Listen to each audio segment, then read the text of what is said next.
ഇന്ന് നടന്ന Copa del Rey second leg Barcelona versus Atletico Madrid മത്സരം 4-3 എന്നുള്ള അഗ്രിഗേറ്റ് സ്കോറിൽ അത്ലറ്റിക്കോ മാഡ്രിഡ് ജയിച്ച് കയറി. പക്ഷെ ഇന്നത്തെ കളിയിൽ ബാർസലോണ നമുക്ക് തരുന്നൊരു മെസ്സേജ് ഉണ്ട്.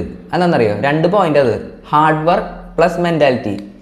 ഈ 2 കാര്യം ഉണ്ടെങ്കിൽ നമുക്ക് നല്ല പോലെ ട്രൈ ചെയ്യാം. ചിലപ്പോൾ നമ്മൾ തോറ്റു പോയിന്ന് വരാം, അത് വേറെ കാര്യം.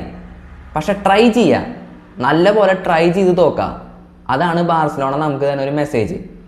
ഇന്നത്തെ കളിയിൽ ശരിക്കും ബാർസ ഒരു വിൻ ഡിസർവ് ആയിരുന്നു.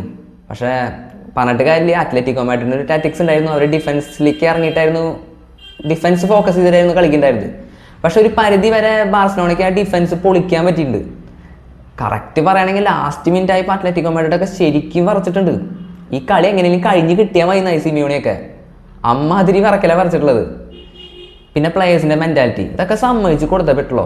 നിങ്ങളൊരു ശരിക്കും ഒരു റിയൽ ഫുട്ബോൾ ഫാൻ ആണെങ്കിൽ ഇതൊക്കെ സമ്മതിച്ച് കൊടുത്തേ പറ്റുള്ളൂ. ഹെയ്റ്റും കാര്യങ്ങളൊക്കെ വേറെ, ഇതൊക്കെ സമ്മതിച്ച് കൊടുക്കണം. നല്ലൊരു കളി തന്നെയായിരുന്നു ബാർസലോണയുടെ ഭാഗത്തുനിന്ന്, ഒന്നും പറയാനില്ല. Thank you.